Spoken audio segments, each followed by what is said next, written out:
Nikki did a nice job yesterday. They mentioned about taking the pace early to kind of take the sting out of some of their legs. So I think they're running on fatigued legs. I think Nikki continues their dominance.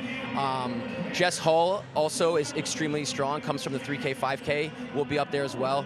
I also want to just kind of shout out Heather McLean. I did so a little bit earlier. Saw her earlier, yep. I think Heather, is an absolute gamer. She's made teams. She competed very well indoors, fresh off a PR in the mile. I think, although she finished 7th in the 800 yesterday, I wouldn't look too much into that. And I think she rebounds really nicely and squeezes into the top 4, if not top 3. As we swip through here on the lines, you saw Daribi Watelji, who was 4th at the Olympic Games, Jessica Hall, who was the silver medalist in Paris. Mary Moore is a scratch. Susan Njora of Kenya, 3:56. She ran at the Paris Olympic Games. So, and we finally come there to lane 2, Nikki Hiltz.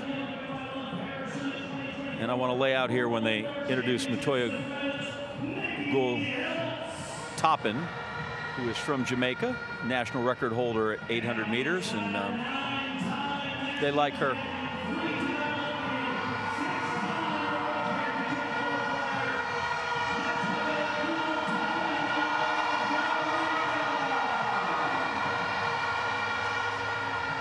Quickly, Matthew, we are closer to 3:49, Faith Kipyegon, or 4:08, which is the fastest time ever run on Jamaican soil.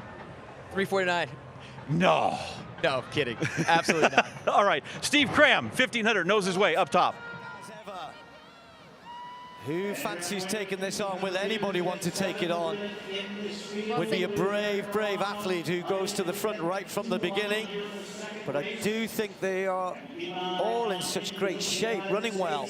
I'm not sure we want to see them, though. They will run too slow for too long. Hiltz in the front again. Well, Hiltz can run from the front or from the back, so no surprise to see them out front. Susan Njora has such strength. She's a sub-15 gal in the 5K. She's got great 800-meter speed.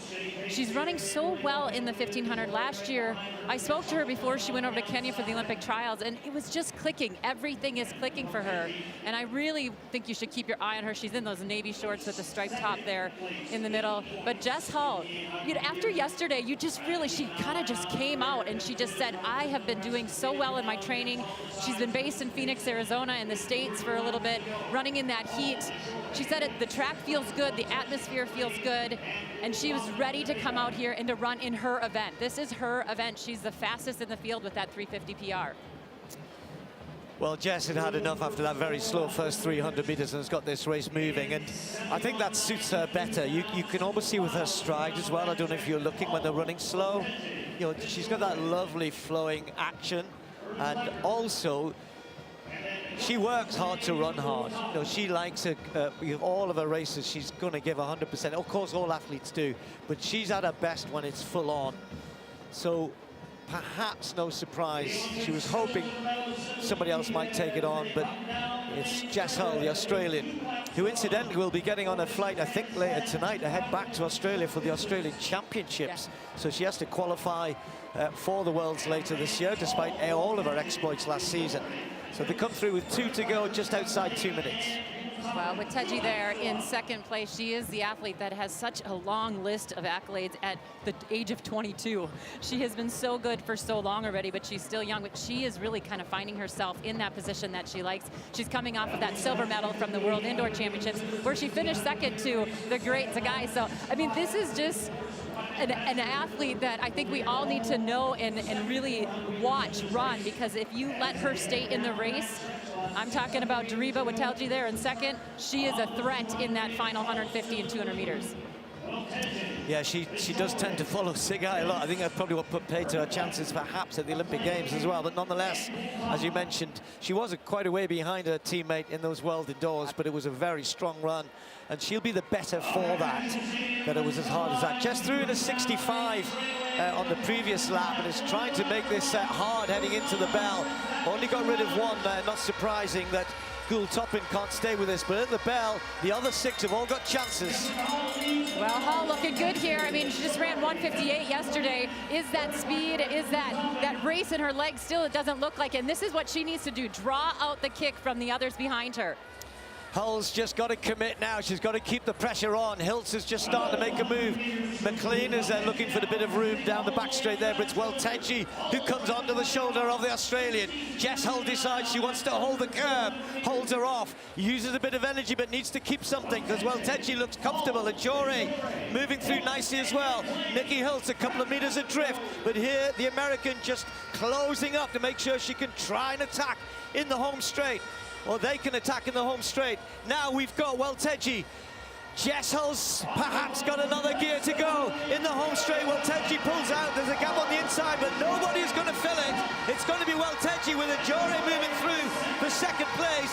Welteji staying strong to the line. Hiltz finishes quickly, will get ahead of Hull, but Welteji takes the win. 4-4 in the end. That was tough and it was hard last lap. And Hull couldn't hang on.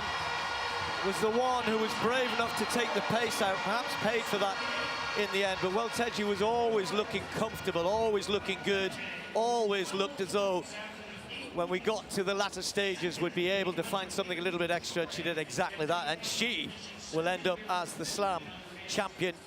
Hiltz, who won the 800, finished quickly, will end up with 18 points and takes second place.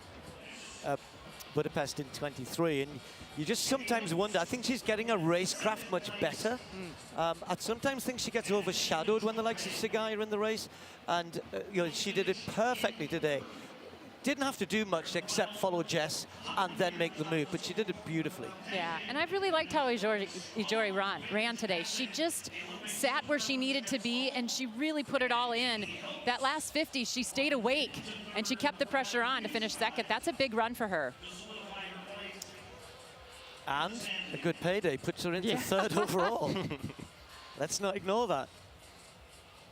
For some of these athletes, you know, Grand Slam is offering a massive opportunity in terms of, and that's, you know, Michael Johnson's goal was to give people the chance to be rewarded, and perhaps in ways they haven't been in the past.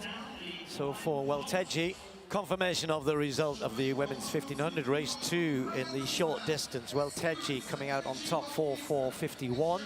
Times aren't important here, it's the points, 12 points to her.